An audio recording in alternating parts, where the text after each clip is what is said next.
मित्रों, आज की इस प्रेस वार्ता में सभी का स्वागत है।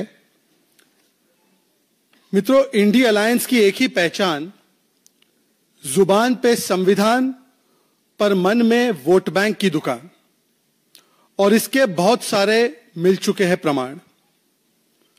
जो लोग कल तक पाकिस्तान को कहते थे कि पाकिस्तान तू मेरा भाईजान, आज कांग्रेस पार्टी बन चुकी है बांग्लादेश की कदरदान, और इसका भी आज सामने प्रमाण आ चुका है। मित्रों, जुबान पर संविधान रखने वाले मन में वोट बैंक की दुकान इस कदर चला रहे हैं कि अब केवल बांग्लादेशी अवैध घुसपैठियों के साथ ही नहीं, केवल रोहिंग्याओं के साथ ही नहीं, बल्कि ऑफिशियली कांग्रेस पार्टी किस प्रकार से भारत के टुकड़े टुकड़े एजेंडे में उतर आई है, इसका प्रमाण सामने आया है। अभी कुछ दिन पहले हमने देखा है कि एक प्रवोक करने की कोशिश की गई, भारत के नॉर्थ ईस्ट को, भारत के अभिन्न अंग को किसी और देश का हिस्सा बताकर किस प्रकार से एक भारत के टुकड़े करने की मानसिकता सामने निकल कर आई। और कांग्रेस पार्टी जो लगातार कितने वर्षों से बांग्लादेशी घुसपैठियों के साथ कंधे से कंधा मिलाकर खड़ी है, देश में यूपीए के कालखंड में और कांग्रेस के जमाने में करोड़ों घुसपैठियों को बसाने का काम, अभी हमने सैम पित्रोदा से लेकर सैयदा हमीद और गुलाम मीर के बांग्लादेशी इन्फिल्ट्रेटर्स के समर्थन में दिए गए बयानों का भी हमने प्रेस कॉन्फ्रेंस किया था। और अब तो ऑफिशियली पार्टी के मंच से कांग्रेस पार्टी बांग्लादेश के नेशनल एंथम को गाकर अपना समर्थन प्रकट करती है। आपने देखा होगा, सुबह से न्यूज चैनल्स में भी चल रहा है, यह शॉकिंग न्यूज है कि श्रीभूमि आसाम में कांग्रेस की एक ऑफिशियल मीटिंग में, कांग्रेस के ऑफिशियल प्लेटफॉर्म से कांग्रेस के एक बड़े नेता बांग्लादेशी नेशनल एंथम गाते हैं।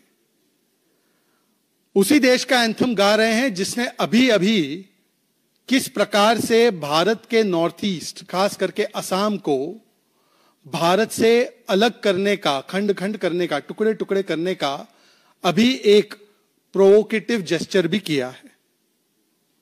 और ये कोई पहली बार ऐसा नहीं है कि कांग्रेस ने भारत के विरोध में जो ताकतें हैं उनका खुले तौर से समर्थन किया है। इससे पहले तो हमने देखा ही है कि कांग्रेस का पाकिस्तान और किस प्रकार से पाकिस्तानी एजेंडे के साथ रिश्ता रहा है। 26/11 में पाकिस्तान पर कोई कार्रवाई नहीं करना, 26/11 के लिए पाकिस्तान को क्लीन चिट देना, सॉफ्ट कॉर्नर रखना पाकिस्तानी आतंकी हमलों पर, सॉफ्ट स्टैंड लेना पाकिस्तान पर, 370 हो, सर्जिकल स्ट्राइक हो, उस पर सुर से सुर मिलाना।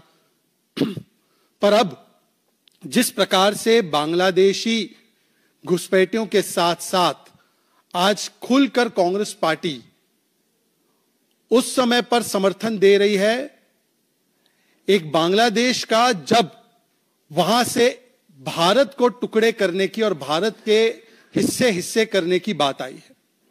और यह कोई संयोग नहीं है, यह सोचा समझा प्रयोग और उद्योग बन चुका है, वोट बैंक का उद्योग। क्योंकि इससे पहले आपने देखा होगा, सैम पित्रोदा जो भारत के नॉर्थ ईस्ट के लोगों को चाइनीज कहते हैं, वही सैम पित्रोदा ने अभी बयान दिया सितंबर में कि I feel at home in Pakistan and Bangladesh. तो आप सोचिए कि बांग्लादेश का नेशनल एंथम भी कांग्रेस पार्टी की तरफ से गाया जाता है, पाकिस्तान का तो गा ही रहे थे। फिर उसके बाद हमने देखा, इससे पहले सैम पित्रोदा ने बांग्लादेश और पाकिस्तान के विषय में क्या स्टेटमेंट दिया था। इससे पहले सैम पित्रोदा ने खुलकर बोला कि क्या हुआ अगर बांग्लादेशी घुसपैठ घुसकर आ गए देश में, हमें इसके ऊपर कोई आपत्ति नहीं जतानी चाहिए, थोड़ा एडजस्ट हम लोगों को कर देना चाहिए। आपने देखा होगा कि इससे पहले गुलाम मीर ने झारखंड चुनाव के समय पर खुलकर कहा था कि हमारा एजेंडा है घुसपैठियों को गैस सिलेंडर दे देना। सैयदा हमीद, जो कि कांग्रेस पार्टी के प्रथम परिवार की बहुत करीबी मानी जाती है, प्लानिंग कमीशन में थी, उन्होंने भी कहा था कि असम एक बड़ा डेंजरस प्लेस है, असम बड़ा डेंजरस प्लेस है और अगर कोई घुसपैठिया बांग्लादेशी आ गया है तो हमें उसे अपना लेना चाहिए। उसका भी तो ये जमीन है, उसकी भी तो ये जगह है, उसकी भी तो दुनिया है। तो बांग्लादेशी घुसपैठियों के साथ खड़े होते होते आज देश विरोधी, भारत के टुकड़े टुकड़े करने वाले एजेंडे के साथ कांग्रेस पार्टी किस प्रकार से खड़ी है, उसका जो प्रमाण है वो हमें असम कांग्रेस के पार्टी कार्यालय से मिलता है, जब वहां से खुलकर बांग्लादेश का नेशनल एंथम गाया जाता है श्रीभूमि से। और आप देखिए, ये तब बयान आ रहा है जब कुछ ही दिन पहले प्रियांक खड़गे ने असम के युवाओं को अपमानित किया, कहा कि ये असम के यूथ में कौन सा टैलेंट है। ये कांग्रेस पार्टी वही पार्टी है जिसने भूपेन हजारिका जी का भी अपमान किया। ये वही कांग्रेस पार्टी है जो 1962 में नेहरू जी ने बाय बाय असम कह दिया था। ये वही कांग्रेस पार्टी है जिसने नॉर्थ ईस्ट पर बम गिरवाए थे। ये वही कांग्रेस पार्टी है, जब भारत जोड़ो यात्रा हुई तो राहुल गांधी जी के मैप से असम को गायब कर दिया था। तो सोचिए, एक तरफ कांग्रेस पार्टी असम के युवाओं की, असम के जनता की, असम के लोगों का अपमान करती है। एक तरफ वो खुलकर बांग्लादेशी घुसपैठी, जो कि सारे के सारे कांग्रेस के जमाने में आए, अभी तो घुसपैठ नहीं होती है, केवल बंगाल छोड़ दीजिए तो सारी जगह बांग्लादेश इंडिया के बीच में फेंसिंग हो चुकी है लगभग। तो आज जिस प्रकार से बांग्लादेशी घुसपैठी, जिनको वैलिड आईडी और प्रूफ और सारे संसाधन देने का काम कांग्रेस की सरकार ने किया, जब हमारी सरकार डी से डिटेक्ट, डी से डिलीट और डी से डिपोर्ट करती है इलीगल्स को, घुसपैठियों को, तो कांग्रेस बोलती है डी से हम डिवाइड करेंगे, डी से हम डिस्टोर्ट करेंगे और डी से हम डिफेंड करेंगे इलीगल्स को। और इसी श्रृंखला में आज कांग्रेस पार्टी ने ऑफिशियली अपना स्टैंड घोषित कर दिया है, जो भारत विरोधी स्टैंड है। कल तक ये बनते थे पाकिस्तान के भाईजान, आज बन चुके हैं बांग्लादेश, और बांग्लादेश में से जो निकल कर आया है भारत को टुकड़े करने वाले सुर, उसके कदरदान। और ये सारी चीजें जो कर रही है कांग्रेस पार्टी, इंडिया अलायंस के लोग, ये केवल और केवल वोट बैंक की राजनीति के चलते हम देख सकते हैं कि ये आज इस प्रकार से ये वोट बैंक के नाम पर भारत को टुकड़े करने के काम पर, केवल कांग्रेस पार्टी ही नहीं, ये जो घुसपैठिया प्रेम है, ये जो भारत विरोधी ताकतों के साथ मिल जाने का लक्ष्य है, वो केवल कांग्रेस के साथ साथ अब इंडिया अलायंस के बाकी दल भी कर रहे हैं। मानो कि टीएमसी हो, कांग्रेस हो, डीएमके हो, सब में पॉलिटिक्स ऑफ कैप, कैप मतलब कंपेटिटिव अपीजमेंट पॉलिटिक्स की एक रेस छिड़ी हुई है। और कौन सबसे बड़ी कैप कंपेटिटिव अपीजमेंट पॉलिटिक्स कर सकता है, इसकी एक कंपटीशन शुरू हो चुकी है। ये तुष्टीकरण का कंपटीशन और वोट बैंक का कंपटीशन है, जिसके चलते कांग्रेस पार्टी ऑफिशियली अपने मंच से बांग्लादेशी घुसपैठियों का समर्थन करती है, और दूसरी तरफ टीएमसी भी जो है वो कहती है कि वो है संविधान के साथ, पर किस प्रकार से जंगल राज और शरिया का राज वो चाहती है, उसका प्रमाण देती है। अभी एसआईआर का फेज 2 अनाउंस किया गया इलेक्शन कमीशन ऑफ इंडिया के द्वारा, और एसआईआर एक संवैधानिक दायित्व है, संवैधानिक अधिकार है इलेक्शन कमीशन का, ये सुप्रीम कोर्ट ने भी माना है। देश में चुनाव हो, चुनाव से पहले इलेक्टोरल रोल बनते हैं, इलेक्टोरल रोल इंटेग्रिटी के साथ बने, उसमें कोई खामी या कमी ना हो, उसमें कोई डुप्लीकेट वोटर्स के नाम ना हो, उसमें कोई गलतियां ना हो, यह इंश्योर कराना इलेक्शन कमीशन ऑफ इंडिया का काम है। इसीलिए एसआईआर एक्टिविटी आज से नहीं, 2014 से पहले भी 8 से 10 बार हो चुकी है। पर एसआईआर के नाम पर वोट बैंक करने वाले दंगे भड़काने के काम पर, यह एसआईआर के नाम पर फिर से जो दंगा भड़काऊ और भड़काने वाली जो भाईजान कमेटी है, वो फिर से कैसे काम पर आ चुकी है। अभी हमने एक बयान देखा है टीएमसी के नेता का, एक एमएलए है निशित मलिक, वो कहते हैं कि अगर एसआईआर इस देश में होगा और बंगाल में होगा और किसी का भी नाम काटा जाएगा, तो वो भारतीय जनता पार्टी के कार्यकर्ताओं को आग लगा देंगे। I will set on fire the workers of the BJP if SIR activity is done. सुबह हमने देखा है मीडिया में यह बयान चल रहा है कि फिरहाद हकीम ने धमकी दी कि वो इलेक्शन कमीशन के पैर तोड़ देंगे, हाथ तोड़ देंगे अगर एसआईआर एक्टिविटी एक्सरसाइज की जाती है। ये वही फिरहाद हकीम है जिसने सेंट्रल फोर्सेस को भी धमकी दी है और मिनी पाकिस्तान की कल्पना लेकर वो मन में बैठे रहते हैं। ममता बनर्जी के बहुत ज्यादा करीबी मंत्री माने जाते हैं। अभिषेक बैनर्जी ने भी धमकी दी है। किस प्रकार से संवैधानिक संस्था जब अपना काम करे तो जो संविधान के रक्षक बनते हैं वो संविधान के भक्षक कैसे होते हैं, उसका प्रमाण अभिषेक बैनर्जी की तरफ से भी आया है। स्वयं ममता बनर्जी ने कहा कि अगर एसआईआर किया जाएगा तो देश में और बंगाल में दंगे हो जाएंगे। और ममता बनर्जी खुद लॉ एंड ऑर्डर की जिम्मेदार है होम मिनिस्टर के रूप में बंगाल में।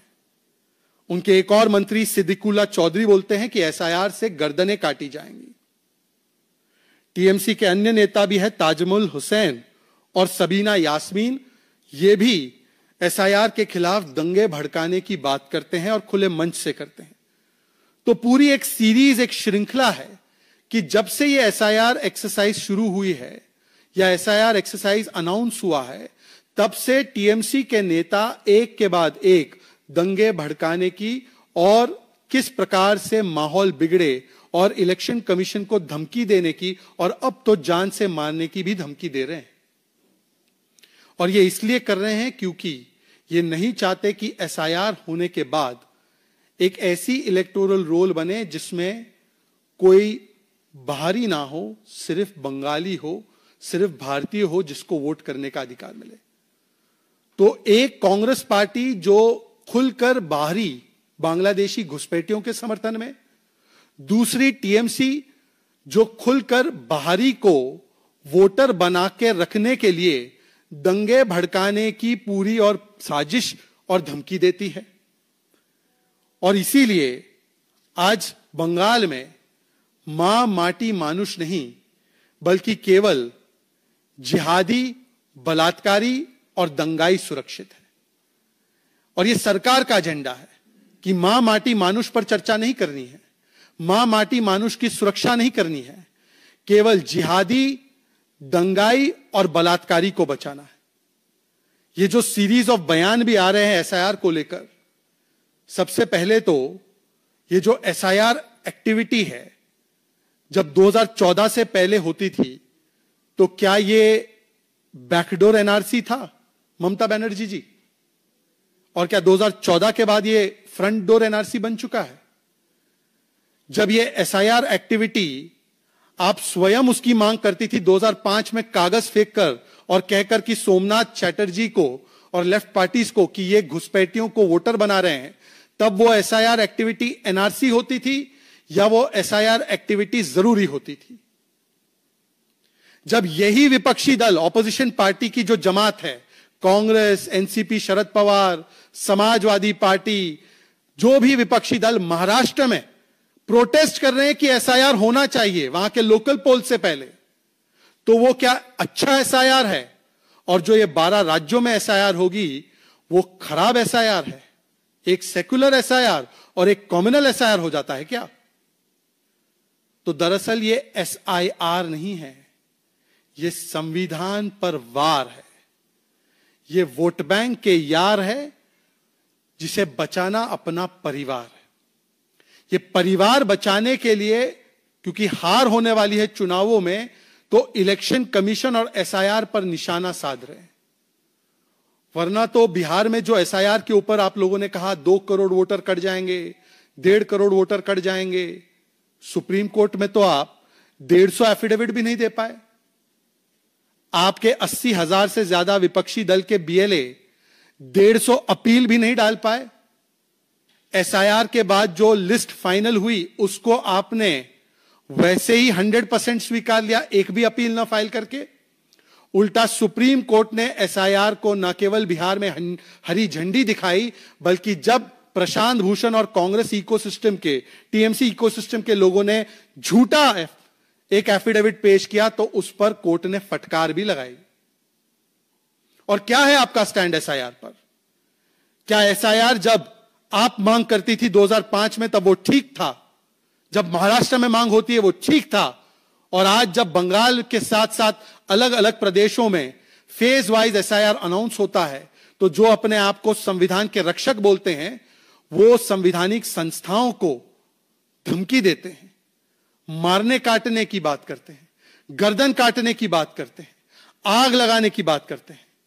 क्या ममता बनर्जी जी इन विधायकों पर, इन मंत्रियों पर कार्रवाई करेंगी? सिद्दीकुल्ला चौधरी, ताजमल हुसैन, सबीना यास्मीन, फिराद हकीम जो हाथ पैर तोड़ना चाहते हैं, निशित मलिक। हमने देखा है इससे पहले कि किस प्रकार से तृणमूल कांग्रेस के संरक्षण में जंगल राज के तहत एक खुला हमला होता है, ओपन अटैक होता है, और हमारे आदिवासी सांसद खागेन मुर्मू को लहूलुहान किया जाता है, उनकी जान पर बनाती है। कई दिनों तक वो आईसीयू में होते हैं। हमने देखा है कि 150 से अधिक भारतीय जनता पार्टी के कार्यकर्ताओं को, राष्ट्रवादियों को कैसे मौत के घाट उतारा गया है। हमने देखा है कि पोस्ट पोल वायलेंस में, जिसमें हाईकोर्ट ने कहा रूल ऑफ लॉ नहीं लॉ ऑफ द रूलर है, उसमें टीएमसी के कार्यकर्ता कैसे एससी एसटी समाज के लोगों को निशाना बनाते हैं, उनके घर को जलाते हैं, टारगेट करते हैं, मारते हैं, राइट्स करते हैं और उसके अलावा रेप भी करते हैं। हमने संदेश खाली में देखा कि कैसे चुन चुन कर एससी एसटी समुदाय की महिलाओं का बलात्कार किया जाता है और बलात्कारी को, शाहजहां शेख को, पुलिस प्रोटेक्शन मिलती है। तो ये हिंसा करने वाले लोगों को, जंगलराज बनाने वाले लोगों को, दंगा करने वाले लोगों को टीएमसी कैसे खुला संरक्षण देती है। और इसीलिए टीएमसी का मतलब अब बन चुका है तानाशाही माइंडसेट एंड कल्चर। पर संविधान बचाने वाले राहुल गांधी जी एक शब्द नहीं बोल पाते। बंगाल में खागेन मुर्मू पे हमला हुआ, एक शब्द नहीं बोल पाते। दुर्गापुर में एक हमारी बच्ची के साथ जो बलात्कार किया गया, उसमें टीएमसी की सरकार ने, ममता बनर्जी ने और सभी उनके मंत्री और नेता ने पीड़िता के ऊपर दोष डाला, विक्टिम शेमिंग और विक्टिम ब्लेमिंग की। आज उस दुर्गापुर रेप केस का सच सामने बाहर आया है कि फिरदौस शेख कैसे मास्टरमाइंड था। सेक्सुअल अटैक का प्रमाण मिल चुका है, पर लड़की हूं लड़ सकती हूं कहने वाली प्रियंका वाड्रा ने एक ट्वीट नहीं किया, इस पर एक शब्द नहीं बोला है। और क्योंकि दुर्गापुर में हुई घटना से ध्यान भटकाना है, तो D for divert, D for distort और डी फॉर धमकी और दंगा करने की साजिश रचना एसआईआर के नाम पर। यह पूरी की पूरी जो टूल किट है, चाहे इंडिया अलायंस के कांग्रेस पार्टी की हो या टीएमसी की हो या डीएमके की हो, ये कहते हैं संविधान संविधान, पर चाहते हैं सिर्फ वोट बैंक और शरिया की दुकान। और इसीलिए ये कभी बनते हैं बांग्लादेश और पाकिस्तान के भाईजान और कभी दंगाइयों के साथ हो जाते हैं खड़े ये कदरदान। आज इन दोनों विषयों पर राहुल गांधी, कांग्रेस पार्टी और तृणमूल कांग्रेस की ममता बनर्जी क्या बोलेंगी? क्या एसआईआर एक्टिविटी के नाम पर दंगे भड़काने की और संवैधानिक संस्थाओं को टारगेट करने की जो साजिश रची जा रही है बंगाल सरकार के द्वारा, क्या उस पर कांग्रेस पार्टी और इंडिया अलायंस और बाकी के इनके जो घटक दल है वो बात रखेंगे? इसके ऊपर उनको जवाब देना चाहिए। और बांग्लादेश का जो एंथम भी गाने का काम अब कांग्रेस पार्टी के ऑफिस से हुआ है, वैसे राहुल गांधी जी तो जब नेशनल एंथम वो प्ले करते हैं तो किसी और देश का ही नेशनल एंथम प्ले होने लग जाता है। तो अब पाकिस्तान के बाद बांग्लादेश के भी साथ खुलकर कांग्रेस पार्टी भारत के टुकड़े टुकड़े एजेंडे में उतर आई है। क्या इसका भी जवाब राहुल गांधी जी, अपनी भारत जोड़ो यात्रा करने वाले राहुल गांधी जी खुलकर देंगे, या इस पर भी वो MIA मिसिंग इन एक्शन रहेंगे?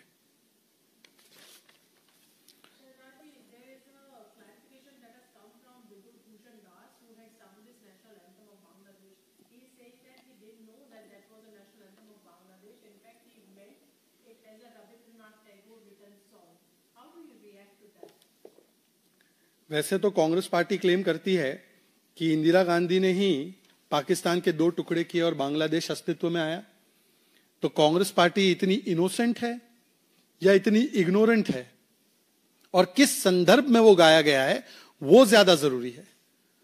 सवाल संदर्भ का है, और संदर्भ ये है कि असम के युवाओं का अपमान प्रियंक खड़गे ने किया या नहीं किया? बिल्कुल किया। क्या भूपेन हजारिका का अपमान कांग्रेस पार्टी ने किया या नहीं किया? बिल्कुल किया। क्या असम में लगातार और असम के अलावा पूरे देश में लगातार Congress party Bangladeshi infiltrators detect, delete और डिपोर्ट ना हो इसकी पैरवी कर रहे हैं, खुलकर कर रहे हैं? क्या वो एसआईआर एक्टिविटी के खिलाफ या जब रोहिंग्या और इलीगल बांग्लादेशियों को पकड़ा जाता है उसके खिलाफ खुलकर कांग्रेस पार्टी बोलती है? वो बोलती है। क्या सैम पित्रोदा ने बांग्लादेश को माय होम बताया है या नहीं बताया है? बताया है। क्या सैम पित्रोदा जो ओवरसीज कांग्रेस के प्रेसिडेंट है उन पर कांग्रेस पार्टी ने कोई स्टेटमेंट या क्लैरिफिकेशन या एक्शन लिया है? नहीं लिया है। क्या गुलाम मीर जो कहते हैं कि मैं बांग्लादेशियों को गैस सिलेंडर देना चाहता हूं, क्या कांग्रेस ने उसका खुलकर खंडन किया है? नहीं किया है। तो कांग्रेस का पाकिस्तान, बांग्लादेश, घुसपैठिया, भारी प्रेम ये तो बहुत प्रकट है और इसके लिए एक नहीं अनेकों प्रमाण है।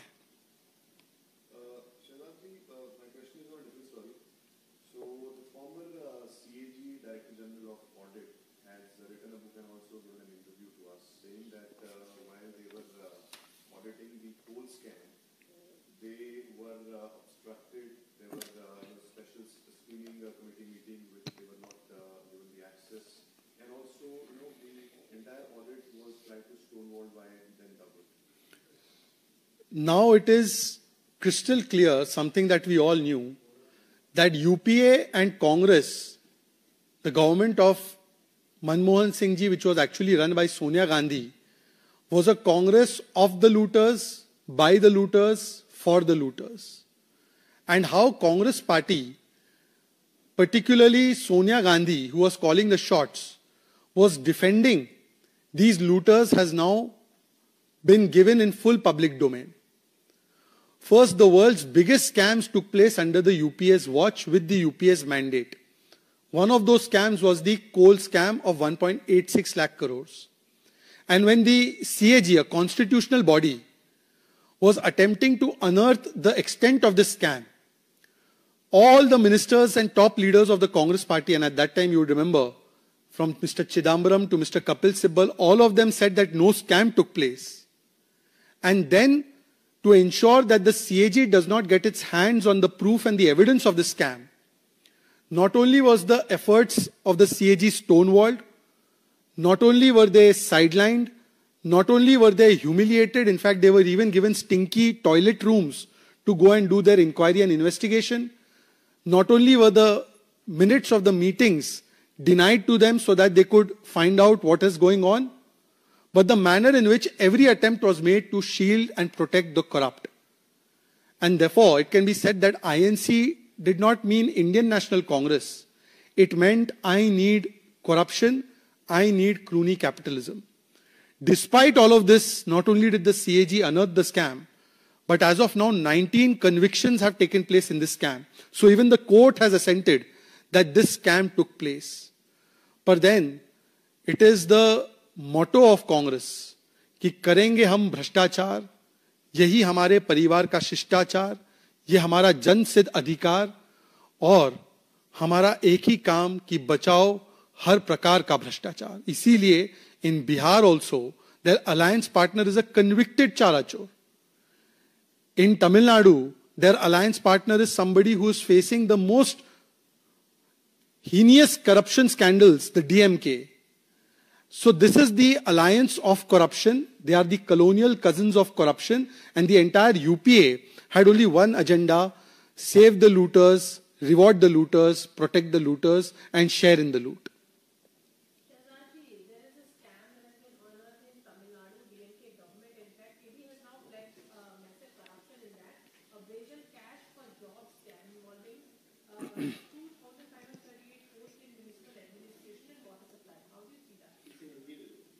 देखिए, पहले हिंदी में बोलता हूं फिर अंग्रेजी में.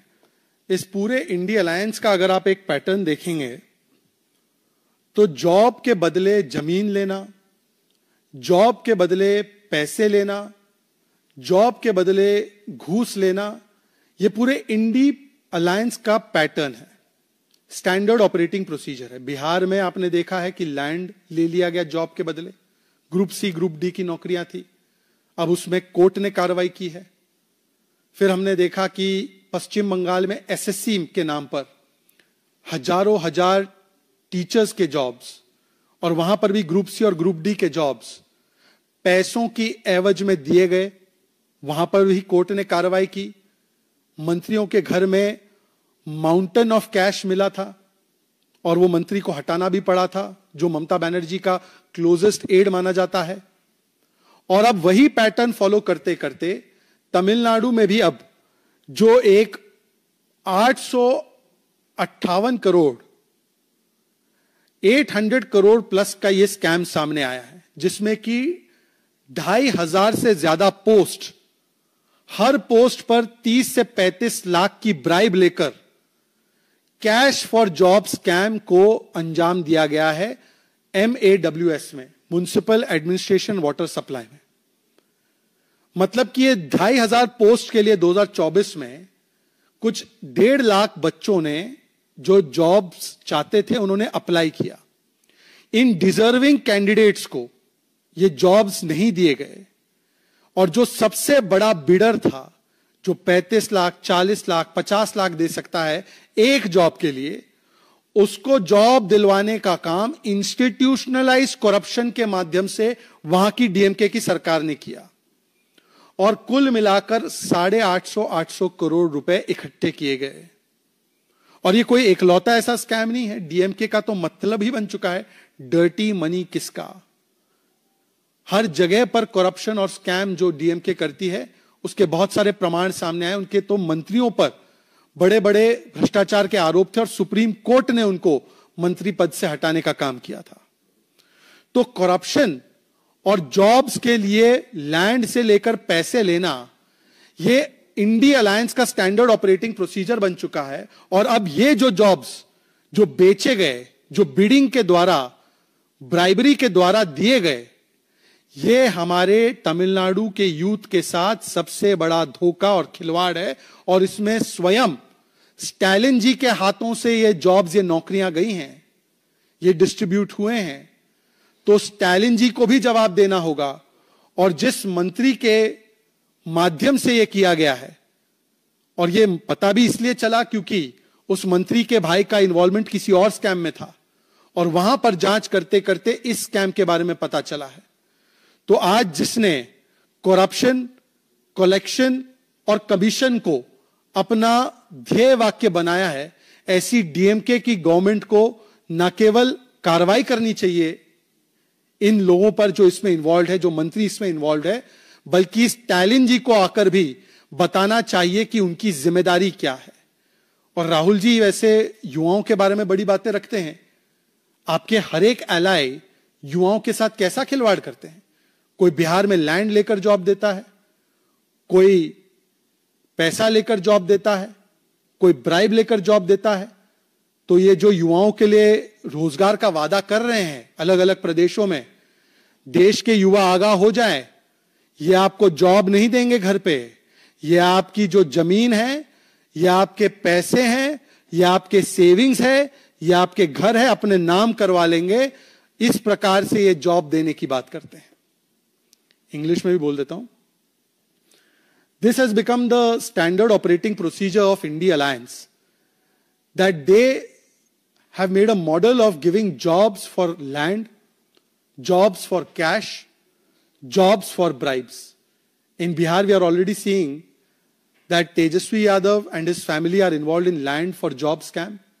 Court has taken cognizance and the matter has reached a certain critical stage there. Then in Bengal, the SSC scam. There also Group C, Group D teaching jobs meant for the young people of that state were usurped by the corrupt ministers of TMC, close aides of Mamata Banerjee, and piles and mountains of cash was found in the lieu of which these jobs were given, and the court had to strike it down, because of which the youth of Bengal suffered. And now taking that model, that pattern forward, in DMK regime of Tamil Nadu, once again a 850 crore scam has taken place, where 2,500 jobs, which were meant for the young people of Tamil Nadu, for the deserving candidates of Tamil Nadu, their job opportunities have been sold to the highest bidder, and massive amount of money has been made by the corrupt ministers of the DMK government. Per post, 35-40 lakhs has been taken. You can imagine the figure. So this is a government of corruption, commission and collection. Because DMK now stands for dirty money kiska. They have dirty money from a lot of corruption scams. This is not the only scam. Their other ministers have been indicted for corruption by the courts. And this is yet another scam. But in this, the top ministers and the top echelon of the DMK government, including Mr. Stalin, are now answerable. That you have taken the jobs of the deserving youth and have sold it off and auctioned it off in lieu of the bribes. And therefore today, accountability must be set right from Mr. Stalin to the other ministers who are involved in not just this but other acts of corruption too. Will Rahul Gandhi, who speaks a lot about youth, about Gen Z and others, he is partnering with all those people who are snatching away the rights of the youth. And therefore I will only tell the youth to stay alert. They may come with a very good face and they may tell you that they will give you sarkari jobs. But their history is that they will charge you 50 lakh rupees, they will take away your house, they will take away your land instead of giving you the jobs. And therefore you must be aware of these kinds of people who present themselves as the friends of youth, but they are actually the biggest enemies because they only believe in loot. Thank you very much. और कोई विषय है? Thank you.